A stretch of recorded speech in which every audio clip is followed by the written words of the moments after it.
ഇവളെ ഒന്ന് ലൈൻ അടിക്കാൻ എന്താടാ ഒരു വഴി? അതിപ്പോ എന്നാ ചെയ്യും? ഇപ്പോ സാമൂഹ്യ പ്രവർത്തനങ്ങൾക്കാ മാർക്കറ്റ്. അതിനിപ്പോ എന്നാ ചെയ്യും?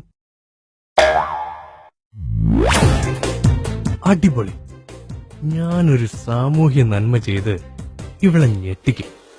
ഇപ്പോഴത്തെ ചെറുപ്പക്കാർക്കൊന്നും ഒരു സാമാന്യ ബോധമില്ല. കണ്ടോ, ഫ്യൂസ് ഊരി വെച്ചിരിക്കുന്നു. പിന്നെ എങ്ങനെ നാട്ടിൽ കറണ്ട് കിട്ടുക? രാജ്യദ്രോഹികൾ. ഇങ്ങനെയൊക്കെ കണ്ട അതിനെതിരെ പ്രതികരിക്കാതെ ഒരു നിമിഷം അടങ്ങിയിരിക്കാൻ നമുക്കാവോ? വേണ്ട വേണ്ട, നിങ്ങൾ പേടിക്കണ്ട, ഇതൊക്കെ എനിക്ക് ഒരു പൂ പറിക്കുന്ന പോലെ നിസ്സാരമാണ്.